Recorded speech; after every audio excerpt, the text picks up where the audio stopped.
मोहित यादव हुआ, आरजेडी जिला अध्यक्ष बेगूसराय। ठीक जी। उसके बाद हमसे दो सवाल आपसे हम करेंगे। अभी आपका मैं भाषण सुन रहा था, वहाँ पे मैंने रिकॉर्ड भी किया है। आप बोल रहे थे इसमें भी राजनीति हो गया, जबकि पावन भूमि है यहाँ पर, यहाँ ही होना चाहिए था बास मेला एक ही। उसके बावजूद भी यहाँ के कुछ पूर्व महंत थे, यहाँ से कहीं और चले गए, क्या कहेंगे इसको? देखिए, सबसे पहले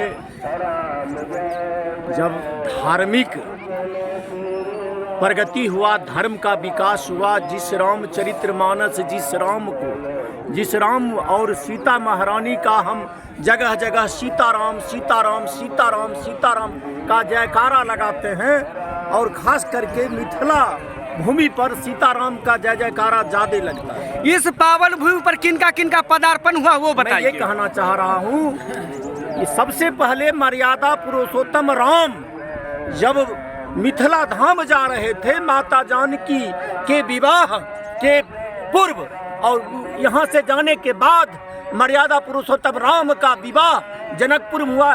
इसी चमथा घाट से नाव से पार करके चमथा गए थे। ये तो स्वतः इतिहास युग हो गया। दूसरा इतिहास की बात मैं करता हूँ, जहाँ गंगा यमुना सरस्वती का मिलन होता है, स्वतः वह धार्मिक स्थल हो जाता है। इस भूमि का नाम है चौमथा, यानी 3 से भी ज्यादा। ये भारत के भूमि में सबसे सर्वोत्तम माने सर्वश्रेष्ठ भूमि चमथा की भूमि है। और यहाँ महाराजा जनक विदेह यहाँ आकर स्वतः तपस्या करने का काम किए थे। बड़े बड़े ऋषि मुनियों के द्वारा चमथा के पावन भूमि पर तपस्या करने का काम किए थे।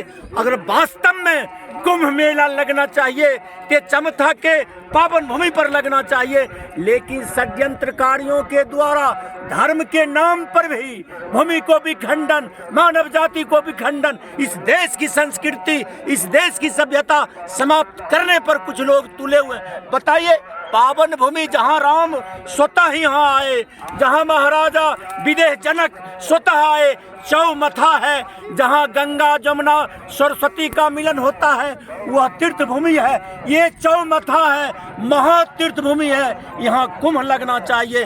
और हमारे बिहार सरकार के सचेतक राजवंशी महतो जी का आज पदार्पण हुआ था।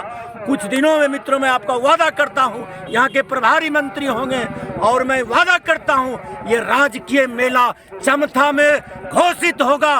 वास्तव में धर्मशास्त्र सत्य है तो यहाँ कुंभ मेला लगना चाहिए। वास्तव में धर्म, ये रामचरितमानस में इस भूमि की चर्चा है, बहुत सारे वेदों में चर्चा है। सतयुग, त्रेता, द्वापर, कलयुग, सभी युगों में चमथा भूमि की चर्चा है। ये पावन भूमि, तपोभूमि चमथा है। मैं नमन करता हूँ, इस भूमि के लिए हम संघर्ष करेंगे।